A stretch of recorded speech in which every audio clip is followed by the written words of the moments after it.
What's good, team? Right now, the ring, guys. A discussion on a Friday because, guys, a lot of you already know. I came to YCS Minneapolis this weekend. This was a solo trip, and honestly, you guys helped me out a lot with your donations. So I thank you guys so fucking much because without those donations, a nigga would have been struggling. The hotel hit me with an extra $100 for fucking if I break some shit, they'll refund me later. But that kind of threw me off. So now I'm on a budget for the weekend. But you guys didn't come here for that. Yeah.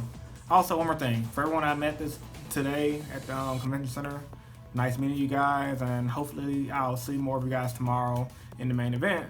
So, one of you guys suggested in the comment section. Oh yeah. Also, one more thing. Keep forgetting shit. Obviously, the quality's low because I brung my I don't have a microphone, but the iPhone can record in 60 frames per second, which is nice.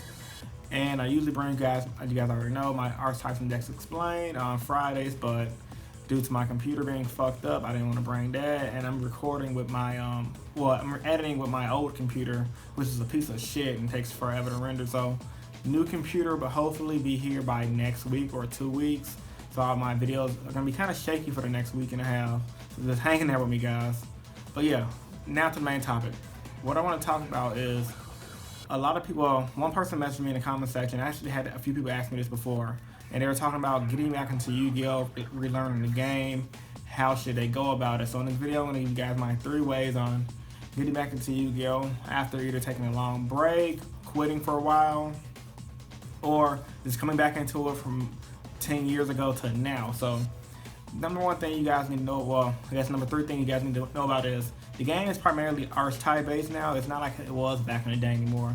It's not like you summon a monster, set one pass, and then they don't have MST, you're good to go. Now the game is archetype based. Every fucking deck has its own theme. Every deck utilizes that tenfold. And with that being said, if Konami releases one archetype, like say for example they release Blue Eyes, which is one of the most best decks right now, and then you have a deck like the deck I'm running, Heroes, 9 times out of 10, they can give the deck, which already has the Blue Eyes, more consistency cards to your deck like Heroes, which is going to speed past your deck and just wreck your deck and fuck shit up. So it's kind of a little unfair, and it kind of sucks. But the main point I'm trying to make is the game is archetype based, and it's meant for making money. So that's a hard truth you guys got to realize and understand about. So if you guys want to play this game, realize you're not going to be able to just take up your random cards like you did 10 years ago and make it work.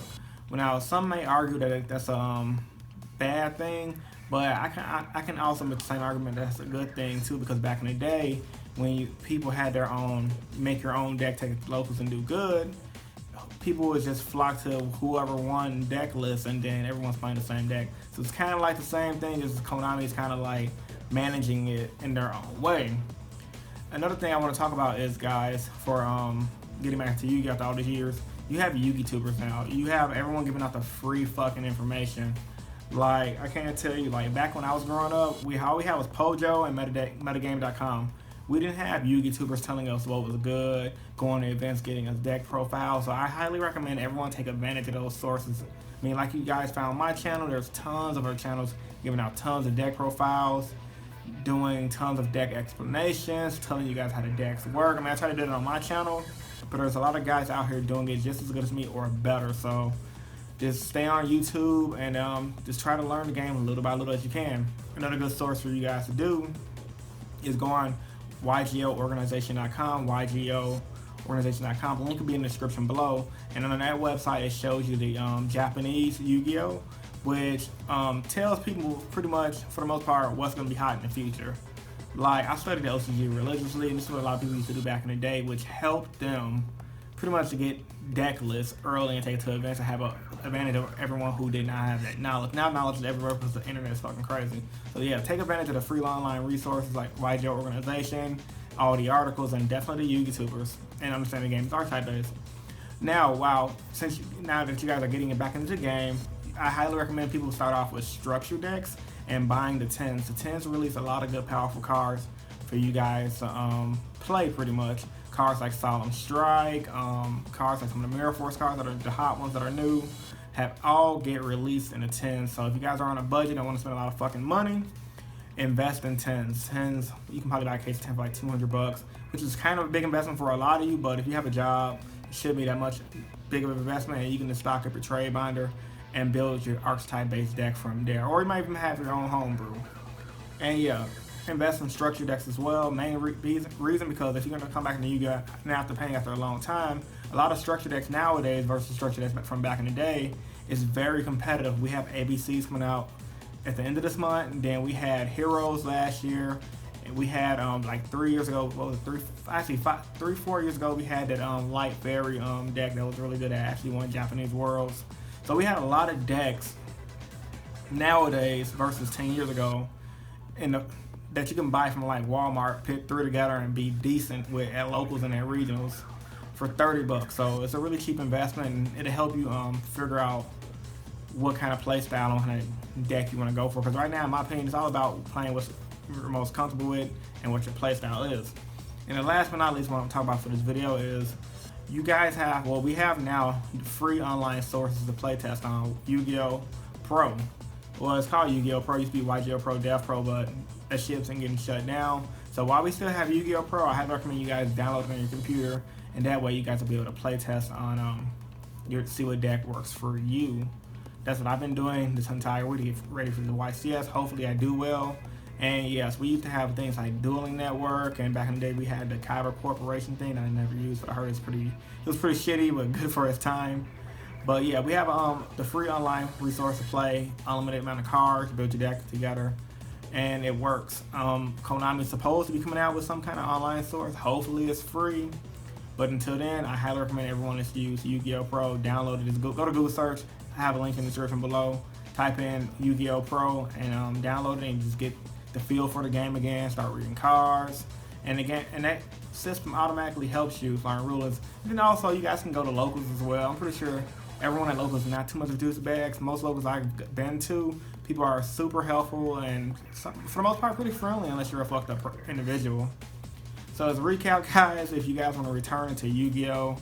And if you guys are returning to Yu-Gi-Oh! After not playing Yu-Gi-Oh! For a long time, things you need to do is realize the game is archetype based. I mean, yeah, every once in a while you might have a deck, someone who invents a deck that can just destroy the meta, but usually that's just an anti-meta deck that sits on back row. So realize the game is archetype based and just deal with it. Take advantage of the Yugi tubers who are giving out the free information. Take advantage of websites like YGO Organization. And if you're gonna start off fresh now, buy structure decks, buy 10s. Don't just go online and spend $300 on a deck because you're gonna just be pissed off if you don't know how to play the deck that well. And ultimately go on Yu-Gi-Oh! Pro for testing. Now I know I didn't mention everything, so I'm gonna leave it for you guys to post in the comment section down below. And as I always tell you guys, if you're a new viewer to the channel, I would love for you to subscribe for more competitive Yu-Gi-Oh! Content. I generally upload 3 times a week. On Mondays, I give you guys my general discussions. On Wednesdays, I give you guys my top 10s. And on Fridays, I do my explain series where I explain decks and archetypes in detail. Like I said in the beginning of the videos are going to be shaky until I get me a new laptop. So yeah, hang in there, guys. I'm going to try to bring that consistency back to the tier 1 status it was at. So this was Chris from Team Innovation, and I'm signing out. Peace, guys, and stay innovative. Drugs and competitive Yu-Gi-Oh! Why did I want to make this video? I wanted to make this video because just to get the information out there. A lot of people don't know that a lot of people do a lot of drugs at these events, and it helps them get a kind of a competitive edge. Let me talk about one of the most common ones, which is Xanax, a drug that's most commonly used to help people with anxiety calm the fuck down and chill out. Now, I've seen a lot of Yu-Gi-Oh! Players take this at events, which is why you see a lot of motherfuckers have bug eyes and drink a lot of fucking ton of water. And it helps them relax before their game. It helps them like calm down off their anxiety. It helps them not freak out pretty much when they lose. Keeps them in a calm state. It keeps them well rounded. And I wouldn't do no damn Xanax, but it's just crazy that Yu-Gi-Oh! Players take this shit just to have them calm down. So yeah, number 4 on this list is Xanax. It's just one of those things that people take to help their ass chill out. Now another drug used in competitive Yu-Gi-Oh!, which is one of the most common ones, is weed. A lot of people smoke weed. They fucking probably snort coke too. But yeah, a lot of people smoke weed in Yu-Gi-Oh! And I know a lot of people personally who smoke it after every round. And same thing like Xanax, it helps calm them down. They